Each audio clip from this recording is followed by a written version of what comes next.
탤런트의 숨은 강자 홈페이지에서 실시간으로 확인해보세요.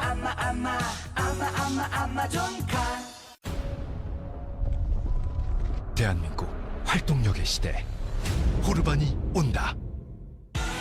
체력, 지구력, 회복력을 넘어 동물성 3종 세트의 힘으로 활동력 호르반이면 돼. 활동력의 반하다 호르반. 약국에 있습니다. 한림제약. 맥모닝 타임 맥모닝 생각에 눈이 번쩍 가꾼 맥머핀의 싱싱그런 맥모닝 to you good morning to you 아침은 따뜻하게 맥모닝 to you 맥카페도 함께 즐기세요.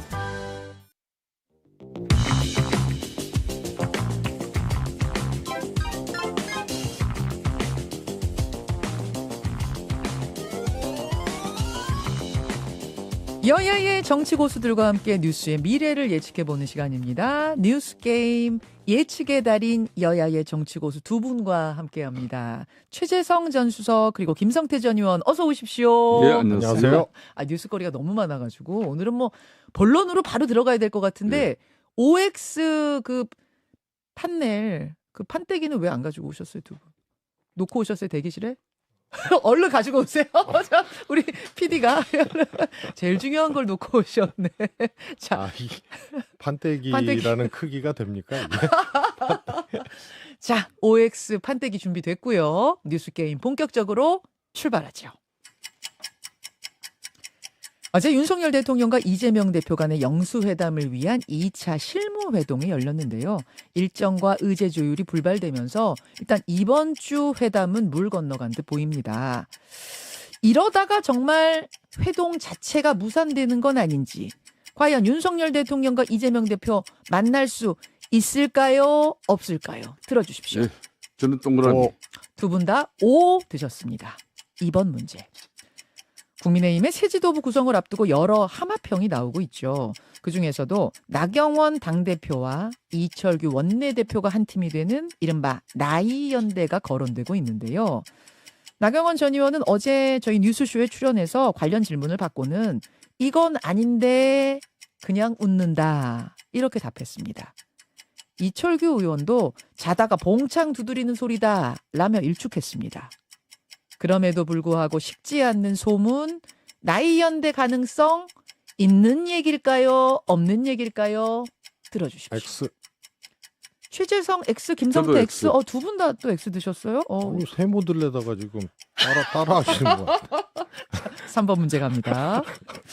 22대 국회의장을 향한 경쟁이 뜨거워지고 있습니다. 유력 후보로 추미애 전 장관, 조정식 의원, 정성호 의원이 거론되고 있는데 후보자들은 일제히 명심을 강조하면서 당원과 의원들의 지지를 호소하고 있는 상황이죠. 그렇다면 과연 실제 명심은 누구를 향해 있을까요? 정성호입니다. 예, 오선의 정성호 의원. 김성태 전 의원께서는 정성호 의원한테 있는 것 같다. 최재성 수석님?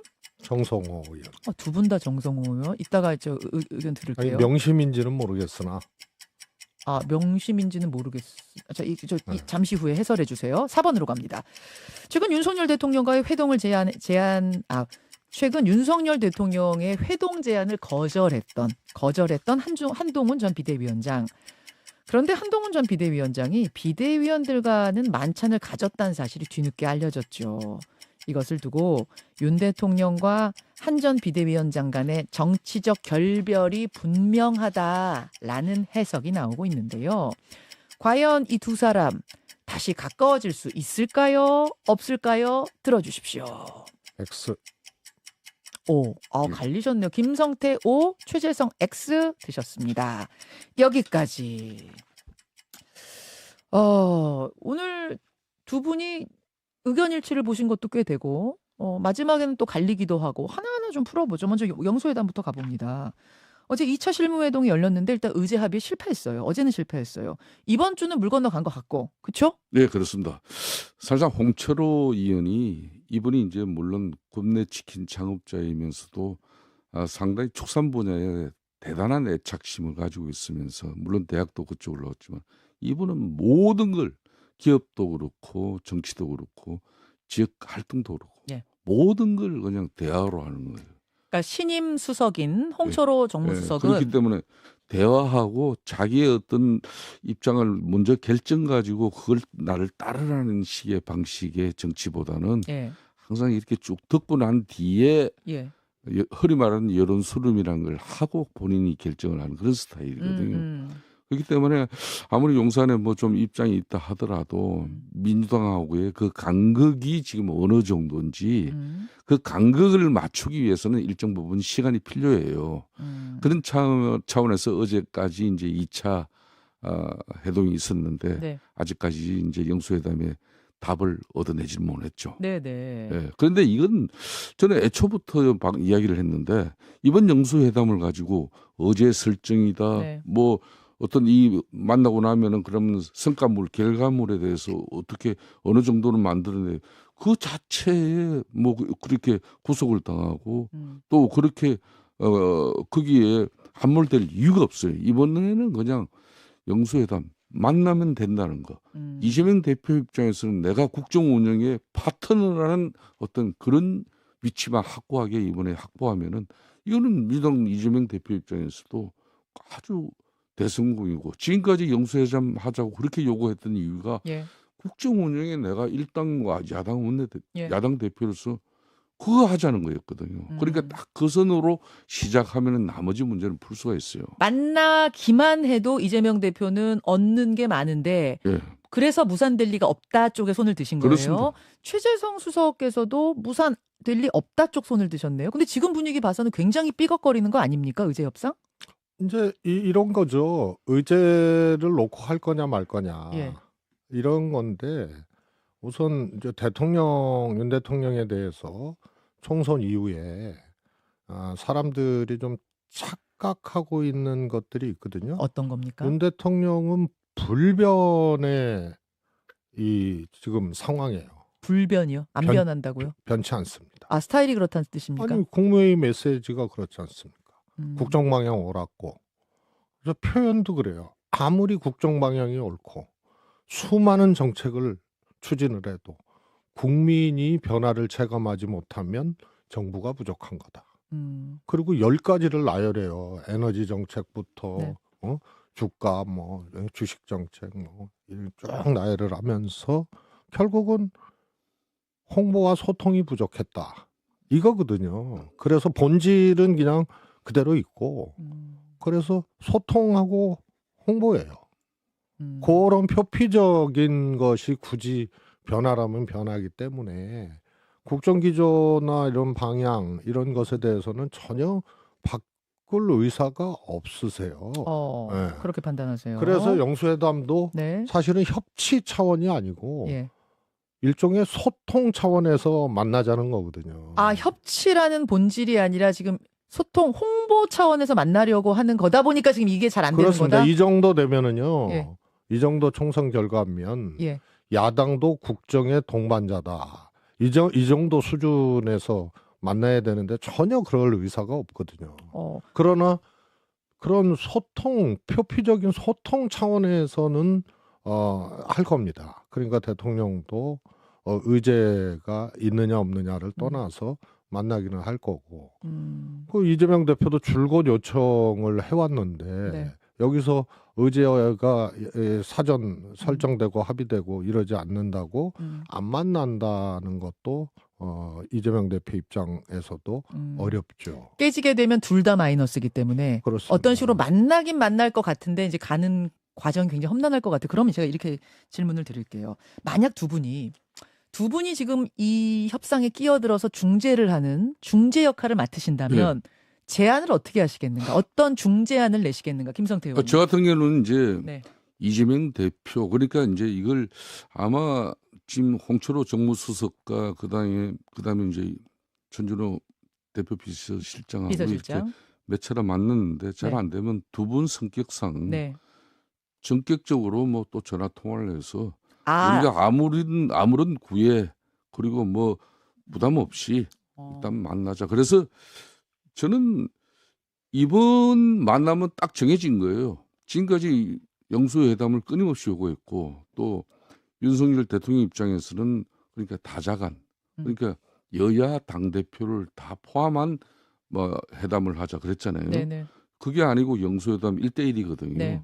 무조건 1대1로 통해서 국정운영 윤석열 대통령은 앞으로 남은 임기 3년 1개월 동안에 음. 국정운영 파트너의 위치만 확보하면은 이재명 대표에서는 그 이상 보따리를 받을 게 없는 거예요. 그러니까 지금 그 너무 실무선상에서 예, 예. 홍철호 수석과 특히 민주당의 전현우 비서실장이 아마 그 책임감, 사명감 때문에 그런 것 같은데 당내 분위기 때문에 그 여기에 뭐 최상병 순직 특검이라든지 김건희 특검 뭐 특검만 해도 뭐 국조하고 뭐 여러 개예요. 네, 네. 이거는 이제 여야 그러니까 국민의힘 민주당 이제 새로운 22대 국회 원내대표 진영이 선출되고 나면은 원내 사령탕들의 그게 할 일이거든요. 국회로 그거는 그리고 좀 국회에서 할 미루고 일을 이걸 그 말씀이세요. 이 대통령하고 영수회담 장소에서 끄집어내는 건 살상 안 맞아요. 자, 내가 중재를 하면 김성태 내가 중재를 하면 제가 두 분이 중재를 전화하라고 하겠다. 중재한 적이 있어요. 저는 아, 실제로요? 문재인 대통령하고 당시 홍준표 당대표하고 예, 예, 예. 거의 1년 한 6개월 정도 거기도 못 만났었어요. 맞아요. 예. 근데 제가 그 중재를 했는데 어떻게 중재를 하셨어요? 행리육에 어제 정하지 말자. 의제 정하지 말자로. 어제 정하지 말고 두 분이 흉금없이 허심탄회하게 국정 전반을 그 대신 이야기 다 하는 걸로 외교 안보 경제 뭐 문화 할 거 없이 예, 예. 전반을 다 이야기할 수 있는 아. 그렇게 해가지고 한 거예요.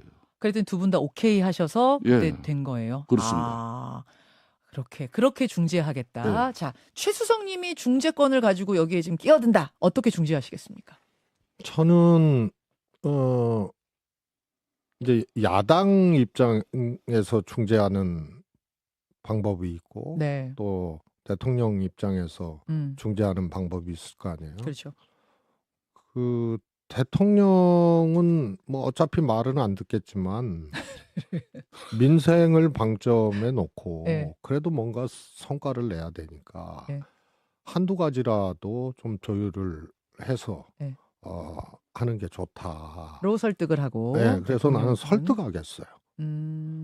그리고 야당은 그리고 이재명 대표 입장에서는 뭘 만나냐, 만나지 말아라. 만나지 말아라라고 설득을 하신 중재를 하신다는 게 왜냐하면 무슨 만나봤자 이건 뻔해요. 빈손이에요. 그리고 국민들이 보기에도 예. 영수회담을 하면 뭔가 네. 그래도 기존의 그런 관계나 이런 예. 것을 다 넘어서서 예. 뭔가 국민을 위한 성과가 나기를 기대를 하는데 아예 그거 테이블에 올리지 말고 그냥 자유롭게 얘기하자. 그러면 이거 다 빈손 회담이라는 건 이제 다 알거든요. 그래서 저는 그거를 민생의 방점을 찍고 그것을 의제 협의를 하고 이런 것이 전제되지 않으면 만날 필요가 없다. 그러니까 수석님께서는 중재를 내가 하게 되면 대통령실을 설득할 것이다 그 말씀이시네요. 그러니까 몇 가지라도 대통령 받아들이지 않으면 이건 만날 수가 제가 없다 그 말씀. 여당이라면, 알겠습니다. 알겠습니다. 근데 영수회담은 이렇게 난항인데 2조 회담은 갑자기 하루 만에 성사가 됐어요. 국민들 보기엔 하루 만이죠. 뭐 그전에 이야기가 있었겠지만 이재명 조국 두 대표가 만난다고 기자들한테 알려진 게 5시입니다. 예, 언론에 보도된 게 5시에 오후 5시. 그래서 내일 만나나? 뭐 월요일 날 만나나 했더니 오늘 만난다는 거예요. 실제로 저녁에 만났습니다. 고량주 2병을 마시면서 2시간 30분 동안 비공개 만찬 1대1로 했다. 의제 관계없이 수시로 자주 만나 허심탄회하게 얘기하기로 했다. 저는 이제 이 만남을 보면서 이것은 어떤 의미일까? 범야권 연석회의를 조국혁신당에서 민주당이 제안한 거에 대해서는 거절했잖아요. 근데 저렇게 회동은 또 열렸다. 자, 김성태 의원님은 예. 어떻게 보셨어요, 저 장면? 사촌 형제간에 이렇게 만난 건데, 근데 사촌 형제간에도 한 사람은 엄청 뭐 구중궁글 큰 대글 같은 집에 사는 예. 그런 큰형님이고, 예. 뭐 조국 수석 같은 경우는 지금 아직까지는 뭐 좀 처갓집 행식이지만은 예. 그래도 뭐 구중궁글에 사는 큰형님이 야 우리가 그래도 한 몸에서 그래도 뭐 한 핏줄인데 우리 만나서 그래도 밥도 먹고 좀 사이좋게 지내자. 정무적인 배경 같은 거는 뭐라고 보세요? 그러니까 이런 거는 이제 앞으로 아무래도 네. 조국 핵신당 같은 경우는 절대적으로 한계가 있습니다. 12석. 예, 12석의 그 한계라는 것은 원내교섭단체가 아니란 거. 원내교섭단체도 안 될 뿐더러 국회는 아무리 날고 기는 사람도 네. 정치적으로 아무리 유능하고 자기 대권 그런 주자도 예. 선수고 선수. 또 정당의 규모예요. 아, 그래요? 그렇기 때문에 그는 이제 조국 혁신당 입장에서는 본인들의 칼라도 적정하게 유지하지만은 그래도 특히 민주당의 뭐 이중대 역할에 그 한계가 있을 수밖에 없는데 그런 측면에서 큰형이 그냥 큰 집이 작은 집 한번 이렇게 챙겨보고 앞으로 뭐 힘들고 어려운 점이 있으면 내가 곡식도 좀 나눠주고 아, 또 그런 의미 우리 논밭에 또 일손이 모자라면 당신네들 또 와서 열심히 좀 도와주고 그래. 그 이상 이하도 아닙니다. 범야권 연석회의를 하고 영수회담 가십시오라는 제안까지는 못 받겠지만 범야권은요 이재명 민주당 대표 입장에서 대단히 위험한 부분이 있어요. 위험하다고요? 왜요? 여기는 뭐 형제라고 과거에 이제 사촌이라면서요. 통진당의 이제 전신인 뭐 그런 진보당 인사도들도 2명이나 들어오고 뭐 그런 거거든. 그러면 이제 또 이제 이쪽에 이제 국민의힘 쪽에 빌미를 줄 수 있다는 그런 판단도 있죠. 알겠습니다. 자, 최수영님은 저 만남 어떤 배경으로 보셨어요? 정말 이재명 대표가 정치다운 정치를 한 그런 거다. 어떤 이번에. 말씀이실까요? 그러니까 연석회의는 조국 대표가 제안을 했지만 네. 간단치 않거든요. 음. 그렇다고 조국 대표가 얘기한 것을 그냥 마냥 걷어차버리는 이런 거는 조금 졸렬해 보이기도 하고 또 조금 오만해 보이기도 하고 그래서 정치를 한 거죠.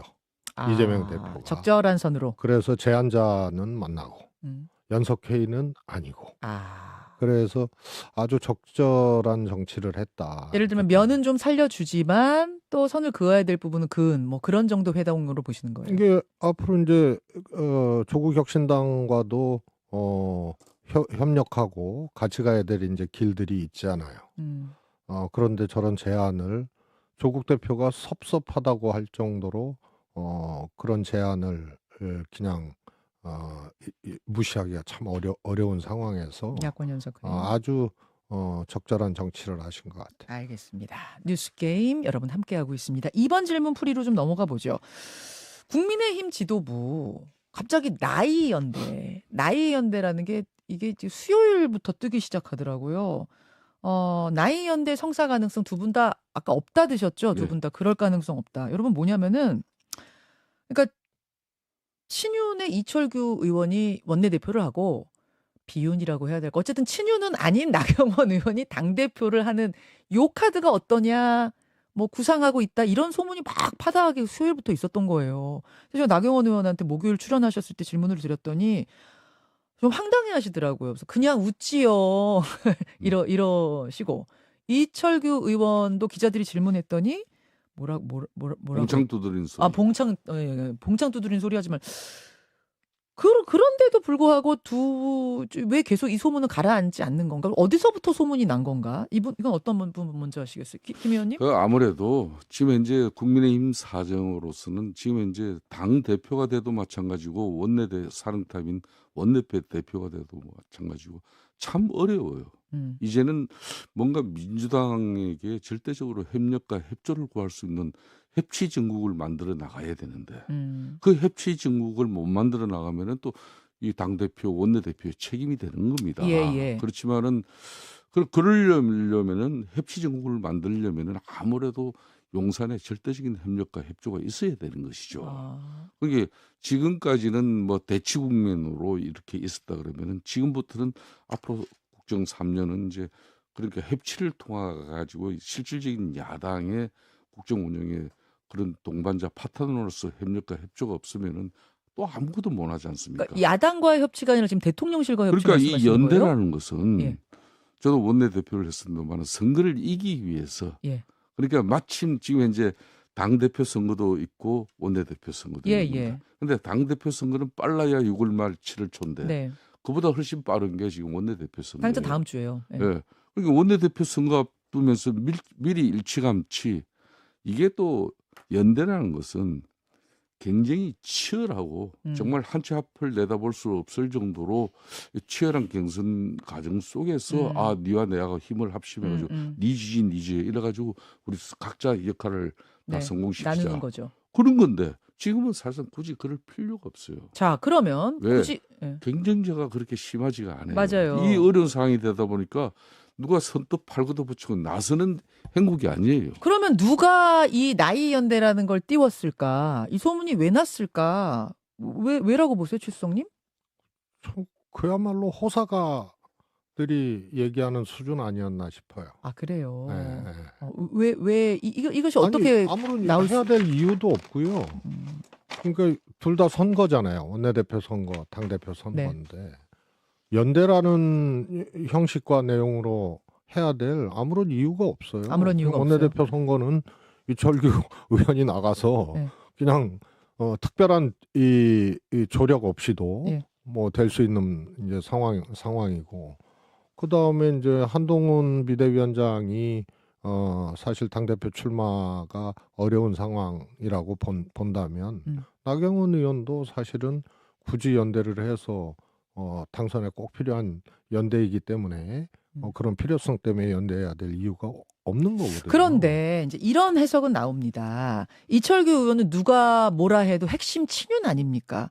근데 이철규 의원이 핵심 친윤인데 원내대표를 하려면 당대표는 친윤이 아닌 인사가 와서 균형을 잡아주면 괜찮다. 그러니까 제가 원내대표 해도 괜찮아요라는 어떤 그런 좀 토대를 만들기 위해 그분 뭐 주변에서 이 얘기가 흘러나온 건 아니냐라는 이런 분석 기사들은 있더라고요. 아니, 그야말로 봉창 두들기는 소리라고 아, 하는 거죠. 그래서. 그래요? 예. 그래요. 그 당대표 선거는 사실 윤석열 대통령이 김기현 대표 제가 이제 조각을 했다 이렇게 표현을 했었는데 지금 그럴 필요성도 환경도 안 되거든요. 그래서 그냥 당대표 선거는 그야말로 당에서 이제 치르게 되는 별개로 간다. 그런 거죠. 원내대표를 이철규 의원이 오는 것 자체는 어떻게 보세요? 저요? 예. 그거 왜 저한테 물었어요?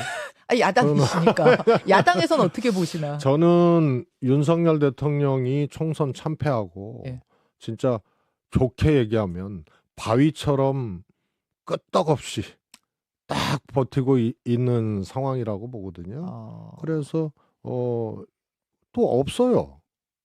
할 사람이요? 아니 그러니까 소위 말해서 친윤 예, 예. 또 윤석열 대통령과 이 같이 하는 이런 사람이 아니면 왜냐하면 이번에 어떻든 당선자들이 반윤 뭐 이런 기세를 갖고 공천받아서 당선된 것이 아니고 그냥 범친윤 차원에서 당선된 분들이 대부분이거든요. 예, 그래서 달리 대안이 없고요. 대안이 윤석열 대통령은 총선 참패했다고 네. 그래 당은 그냥 당이 알아서 해. 그리고 나 탈당할 거야. 뭐 이건 아니잖아요. 아니죠. 그래서 그 그립도 당에 대한 그립도 그렇지 않을 것이다. 직접적으로는 못해도 상황이 충분히 그것을 줄 수 있는 상황이죠. 알겠습니다. 2번 문제를 같이 풀어봤는데 3번 문제는 민주당 이야기였거든요. 민주당은 압승을 했으니까 뭐 국민의힘보다는 지금 당 상황이 훨씬 여유가 있는데 근데 좀 다른 결의 우려가 나옵니다. 뭐냐? 이번 공천을 통해서 당내 주류가 바뀌었어요. 친문이 거의 사라졌고 이제 친명당으로 주류가 바뀌었다. 이런 평가가 중론입니다. 그렇다 보니까 이제 국회의장도 원내대표도 명심을 최우선에 두는 경선이 지금 펼쳐지고 있습니다. 예를 들어 원내대표 나온다는 사람 처음에 5명이었는데 박찬대 원내대표가 출마 선언을 하자 다른 분들이 다 철회를 했어요, 의사를. 그러면서 교통정리가 자동으로 되면서 지금 이제 추천으로 이렇게 뭐 원내대표가 되는 이런 상황이 됐고. 다만 국회의장은 나온 세 분 모두 다 친명 주자이기 때문에 여기는 지금 치열하더라고요. 조정식, 추미애, 정성호.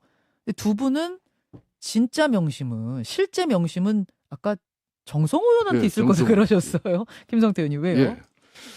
그 정성호 의원은 자타가 공인하는 또 경기도지사 시절부터 경기도지사를 만들기 위한 그 선봉에 선 사람도 정성호 의원이에요. 아, 양주 지역을 두고. 진짜 친명계 좌장 맞아요? 그렇지 않습니다. 맞습니다. 그래서 사실상 이재명 대표 입장에서도 중요한 사안을 꼭 자문을 구할 때는 당대표 되기 이전에도 정성호 의원을 통했어요. 제가 정성호 의원하고도 당은 다르지만은 네.